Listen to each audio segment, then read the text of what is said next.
શું તમે ક્યારેય પણ આ રીતની ક્રિસ્પી વેફર્સ ઘરે બનાવી છે? તો ચલો આપણે એકદમ ક્રિસ્પી વેફર એકદમ સિમ્પલ રીતથી ઘરે જ બનાવીએ. તો એના માટે આપણે બટેકા જોઈશે. તો અહીંયા મારી બેનના ઘરેથી બટેકા આવ્યા હતા. વેફર્સના બટેકા એણે વાવ્યા હતા ને ખેતરમાં, એટલે એણે મને આપ્યા હતા. તો વેફરના બટાકા આવ્યા એટલે પછી વેફર બનાવવાનું કેવી રીતે ચૂકીએ આપણે? તો એના માટે મેં અહીંયા બટાકાને સાચવીને રાખ્યા હતા. તો હવે હું વેફર બનાવવાની છું, તો એની રેસીપી પણ તમારી સાથે શેર કરીશ. તો અહીંયા અમે મા દીકરો બે બેસી ગયા હતા બટાકા લઈને. તો મેં અહીંયા બટાકા છોલી લીધા અને આ રીતની વેફર બનાવી લીધી હતી. તો અહીંયા બધાને આ રીતે મશીનમાં બનાવતા આવડતું જ હોય છે. અને એને મેં પાણીમાં નાખી દીધી હતી. પછી તો હું થાકી ગઈ, ભાઈ આપણું કામ નથી આ વેફર બનાવવાનું. તો એના માટે પછી મેં મારા ઘરના સભ્યોને પણ બોલાવી લીધા હતા. તો અહીંયા મારી જોડે જો અમારા ઘરના બધા સભ્યો બેસી ગયા છે. તો દાદા પણ બેસી ગયા છે વેફર બનાવવા માટે, કેમ કે દાદા વગર તો કંઈ પોસિબલ જ નથી કે હું કશું કરી શકું. અને અહીંયા મારા બંને છોકરા પણ બેસી ગયા છે હેલ્પ કરવા માટે. તો આજે તો વેફર બનાવતા બનાવતા જૂની વાતો યાદ આવી ગઈ કે જ્યારે હું નાની હતી ને ત્યારે અમારે પણ અમદાવાદ અમારા આજુબાજુના પડોશી છે ને એ વેફર બનાવવા અમે બધા સાથે મળીને બેસતા હતા. રાત્રે વેફર બનાવીએ, ટબમાં મૂકી રાખીએ અને સવારે પછી એને સાથે જ બધું ગરમ કરીને આપણે ઉકાળીને પછી સૂકવતા હતા. તો જો અહીંયા વેફર અમારી બનીને તૈયાર થઈ ગઈ છે ને, તો એને મેં 3 થી 4 વખત પાણીમાં ધોઈ લીધી છે. અને આ રીતનું ચોખ્ખું પાણી રહે ને ત્યાં સુધી એની અંદર આપણે સ્ટાર્ચ એનો કાઢવાનો હોય છે. તો ધોવાઈ ગઈ છે વેફર. હવે અહીંયા મેં તપેલામાં પાણી ઉકળવા મૂકી દીધું હતું. તો તેની અંદર મેં ફરાળી મીઠું નાખ્યું છે, કેમ કે ઉપવાસમાં ઉપયોગ કરવાની છે તો ઘણી વખત બધા મીઠું નથી ખાતા હોતા. તો મેં ફરાળી મીઠાનો ઉપયોગ કર્યો છે. સાથે જ મેં નાનો ટુકડો ફટકડી એની અંદર નાખી છે. અને એક વખત આ રીતે મિક્સ કરીને પછી એને કાઢી લેવાની હોય છે. એને ફટકડી આની અંદર નાખી નથી રાખવાની હોતી, જેથી બટાકા છે ને કાળા ન પડી જાય. એટલા માટે આપણે ફટકડીનો ઉપયોગ કરીએ છીએ આની અંદર.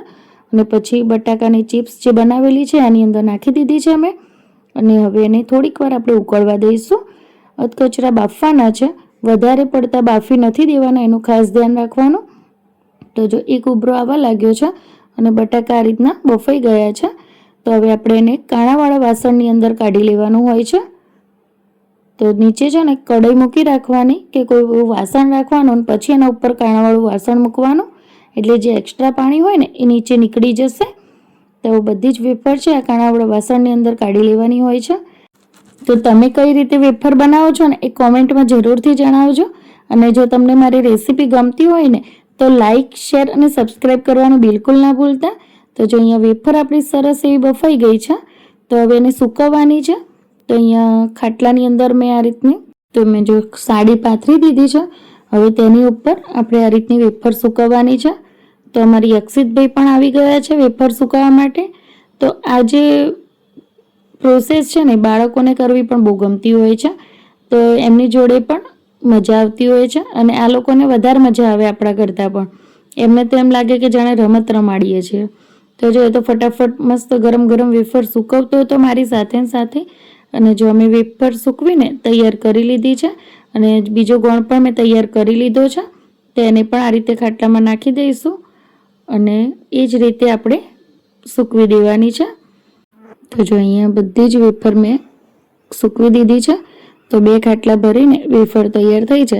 પણ આની અંદરથી તો થોડી થઈ જશે. તો આ તો તડકો પણ સરસ એવો પડી રહ્યો છે ને, એટલે આજે ને આજે જ મને લાગે છે વેફર સુકાઈ જશે.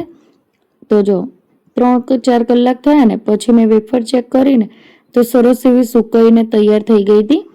પણ છે ને અમે તો અહીંયા સુકવીએ ને એટલે મારે તો બહાર જ બેસી રહેવું પડે, કેમ કે અહીંયા વાંદરા બહુ આવે છે ને તો પછી ખાઈ જાય. એટલા માટે બહારના બહાર બેસી રહ્યા 3-4 કલાક. અને હવે એનું ફળ મળ્યું છે મને. તો વેફર સુકાઈ ગઈ છે.